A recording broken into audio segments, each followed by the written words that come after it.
Hello everyone, welcome back to my channel and for a little album called Guinevere. Now Guinevere is the next instalment of the Arthurian range that I've been working on with the Cool Katz. So Kay and Maggie have helped put together this project with a coordinating kit as well. So if you want your grey board already cut, you need your tape for construction, you want some written instructions, or you need nice hard plastic for your cover, head to their shop. I'll have a link below and you'll find the Guinevere kit. And then it's just a case of decorating it the way you want. So I've got some videos on how to put this album together. The kit comes with the instructions on how to make the cover, the spine, and the basic pages, but then I've got a playlist. So if you look above, click on playlists, click on Guinevere, you will find I'll be releasing day by day an instructional video on how to decorate each page. So I'll just take you through the album step by step. So this one is using Farmhouse by Graphic 45. Now you can actually get 2 albums from one paper pad, one of the 12 by 12 paper pads by Graphic 45, which I think is brilliant. So you know you're going to have, if you've got a pad which is pretty full, you know you're going to be able to make one of these.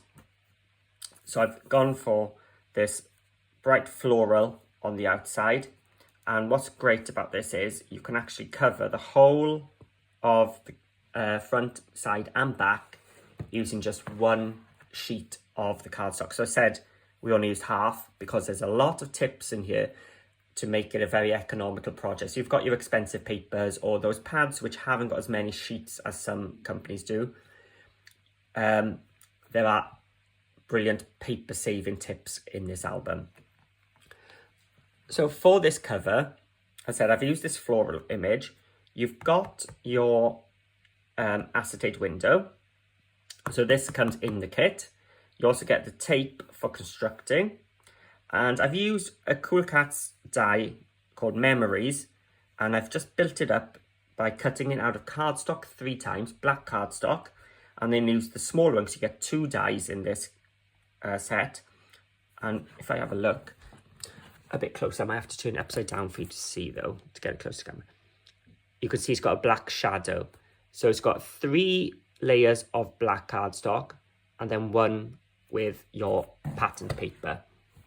So that's a nice textural element. It's quite 3D, it stands up, it stands proud there, so you can see the word Memories. I do wish I moved it to the side though, but it looks okay in the middle, but you can move it left or right. It fitted all 3 spaces. I did have a look and test. So the cow is actually page 1. So let's open it up. In the instructional videos for the pages, I've got some decorating ones, so I'll show you how to do this foam miter as a nice easy way to decorate apertures.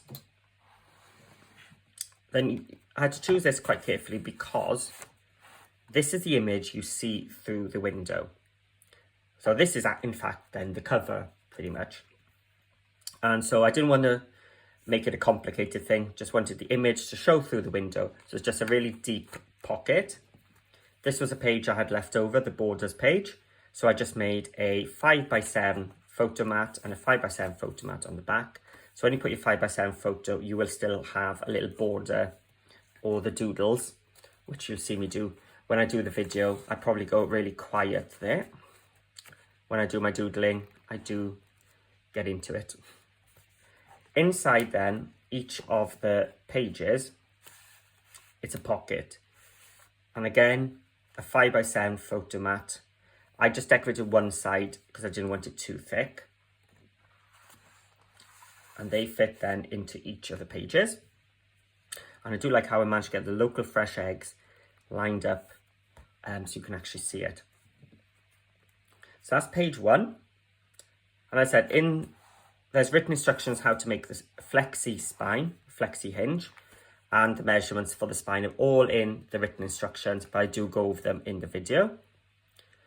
So page 2 then is just a pocket here with a flap, and I've used some swivel closures and got the pattern repeating all the way through the inside. So that's a nice space for larger items or documents. If you've got a poem printed out on some paper you want to keep safe, that's the place for it. Then this is my corset closure. So using the wax thread, and you open it up, you've got space here then.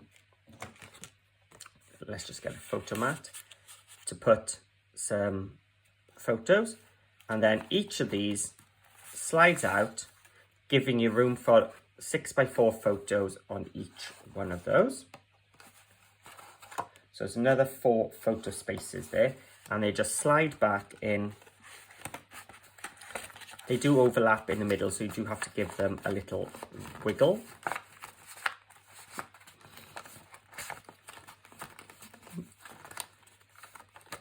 Here we go. And then the corset closure not only holds things in space here, it's actually pulling those 2 sliders together. And again, you've got room there for another photo mat inside there. Then this is our catch-up page, like Kay and Maggie like to call it. It's a breather page. Gives you a chance to just catch up. A nice simple, just a bunch of vertical pockets that you can tuck things into. Just alternated the front and back paper to give this central bit a bit of a difference. And some 3x4 photo mats. So these are dies by the Cool Katz. Now I did a video a while back saying what are my recommendations for the top 5 dies to get if you're getting into scrapbooking and you want to get some Cool Katz dies. And the photo slot dies were my number 1. They are used constantly.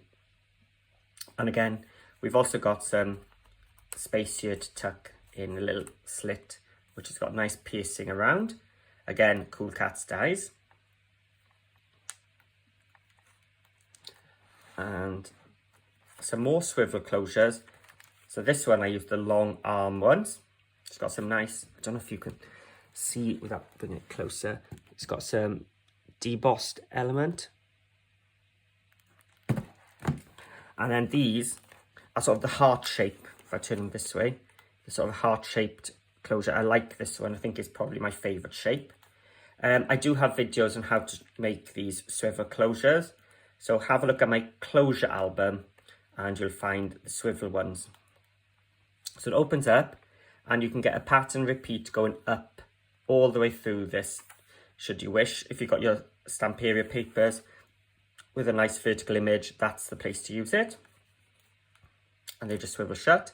And then there's a big deep pocket here as well. So you can do some photo mats. This is a 5x7 from those photo slot dies by Cool Katz. So you can fit it in perfectly there. You could put some just plain white ones in there. So this now looks like one of the folio ones I do a lot in my albums, but it's got a slight difference. Again, a corset closure. I like these for when you need to close something which is quite far away. The corset closure, again, as I said, I've got a closure album where I've got a video just dedicated how to make a swivel closure. So make sure you check that out as well.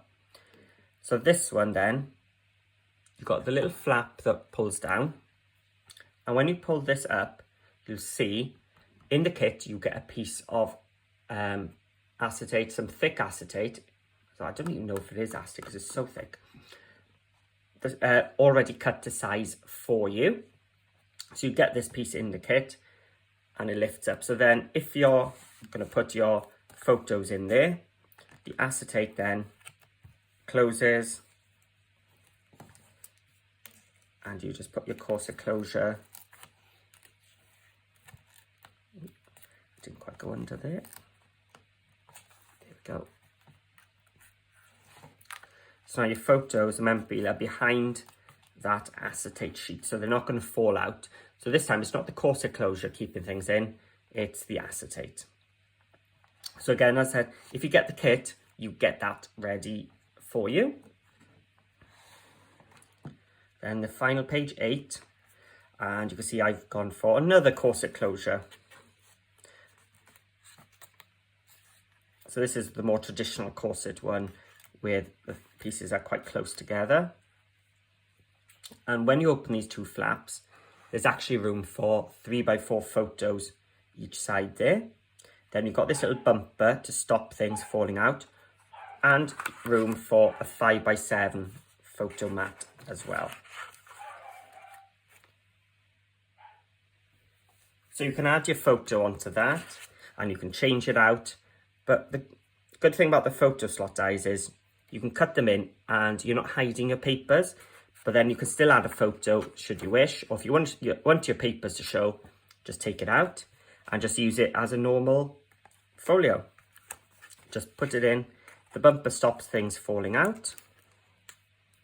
So you can put some more of your photo mats in there if you want. And there we go. And then the inside cover is a couple of pockets, but I just added my batwing die, my whisker batwing, to give a decorative edge. This bit here fits a 6x4 photo, but you can see I've just used one of the journal cards this time. I had one left over from another project, so I've glued that down. And then this paper is matched there, and then the reverse is there. And there's room then for a nice big photo mat to slide in there. Or I could even slide it in there. So you've got room for 6x4 photos in this pocket. Large photo mats, 5x7s into this one. So this is a 5x7 photo mat in there. But I like the photo mat being an alternative colour to that, so it highlights that really nice bat wing shape. And of course I could have used my bat wing belly bands down there to make a tuck spot. There's bat wing tags, so I could have made everything matching with the bat wings. And again, there we go, that nice floral on the back. So that is my Graphic 45 Farmhouse version of my Guinevere album. So have a look in the playlists and you'll find a tutorial on how to make this album step by step. It'll be a day by day, so you may have to wait for videos to pop up and we'll just be going through it together from start to finish. And also in the playlist you'll find other versions of this same page layout, different papers, and you'll see how different they look. So thank you for watching, and if you do have a go at Guinevere or one of the parts, the whole project, please share photos of me in my Facebook group, Paper Crafting with Paul. You can just type Paper Crafting with Paul into the search engine in Facebook, or I'll add a link below so you can go directly there. Also, let me know what you think by writing some comments below and hitting that thumbs up. Each thumbs up, each comment really does help a lot. And I try to answer all the comments. So I'd love to know what you enjoyed. What's your favourite part? What papers you might use to make a Guinevere? And head to the Cool Katz shop, have a look at all their fab stuff as well. So for now, happy crafting, and I'll see you all again soon.